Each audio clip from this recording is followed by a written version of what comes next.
Black Friday falls this week, just as we are seeing the highest inflation since the early 1980s, and that is eating away shoppers' purchasing power. My next guest says, though, high prices won't hurt all retailers right across the board. In fact, some brands and retailers might actually benefit for some of the higher prices. Joining me now is Ben Gossack. He's portfolio manager at TD Asset Management. It is great to have you here. I'm excited to be back, and what an opportune time to talk about retail consumers. It's Thanksgiving tomorrow. It's Black Friday. Yeah. But looking at my email, I think it was Black Friday starting last week, given some of the promotions that we're seeing. And I've actually partook in some of those promotions already. And I was noticing that because there's a lot of stuff happening really early. What are you expecting to see when you look at U.S. consumers? I'm a bit of a data nerd, so I'm always looking at home prices are starting to fall and people are starting to get pinched and savings are down. What state are they in? I think most people have a dim view of the general consumer in that we've seen higher interest rates, we've seen inflation, we've seen rising energy. And we've seen mortgage rates go up. And so people are worried about the consumer. I'd say there are parts of the consumer that have been weakened. And like you said in the intro, there are other parts that are actually strong and will continue to spend throughout this holiday period. Now, those other parts, I'm assuming, are those with money and those that do not have as much, and the ones that don't have as much are going to get hurt more, as we often see during downturns. I know you've just come back from a retail conference, and you've come to the conclusion that, or seen that some of these brands are not concerned or not afraid of this inflationary environment. I came in very bearish. We've talked about retail in trouble due to supply chains, inventories, having to run promotions, and that's true, but not true for some. What I was surprised is that some brands are taking up pricing and they're not seeing any impact in terms of elasticity. So they're taking up pricing. They're taking up pricing, and if anything, it's creating more demand for their product.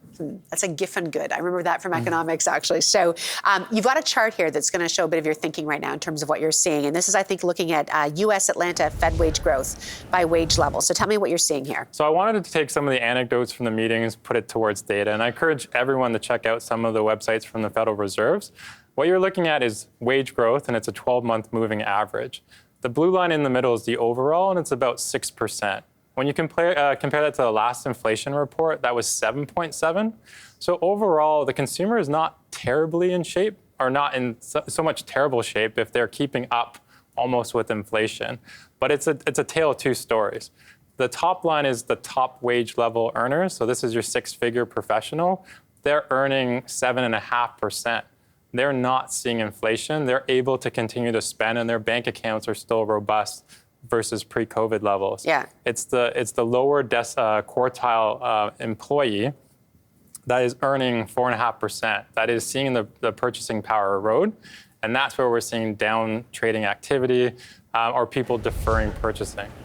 There's larger policy implications, I'll say, for this. So people who have to figure out, governments and politicians about what this actually means. But from an investment standpoint, where are those that are getting the 7.5% rise in wages spending? And I know this is leading you into more the luxury side of things. Right. And so, like I said before, we had avoided all retailers.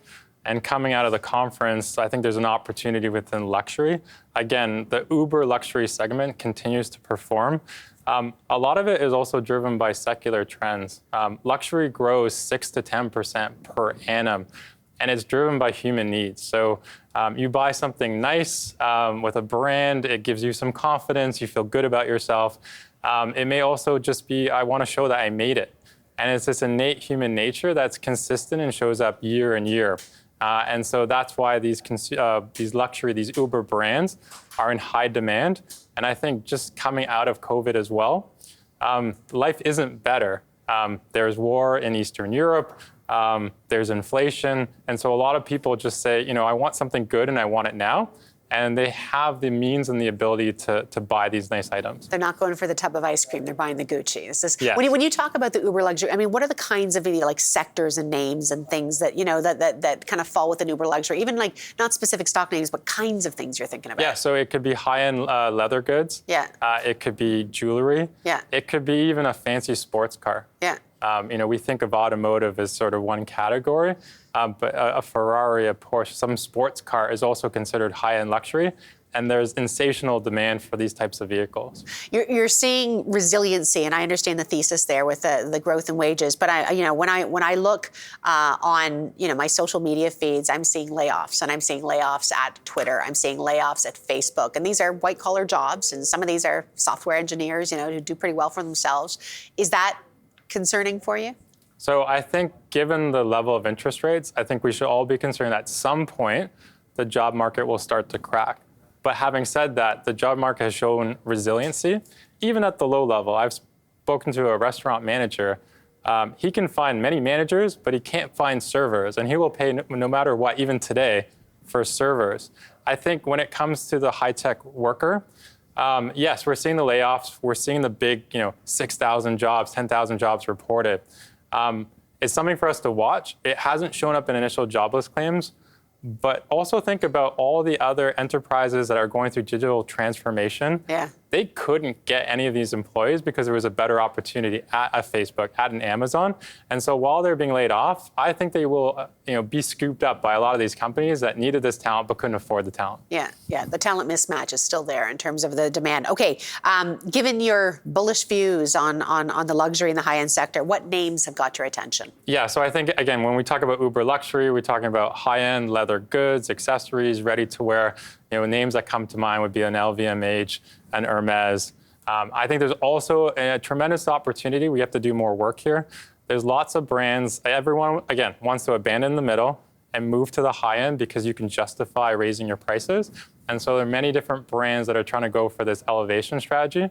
So happy to come back and talk about the names that we're discovering. But if they can pull it off, again, we can see their stock prices appreciate.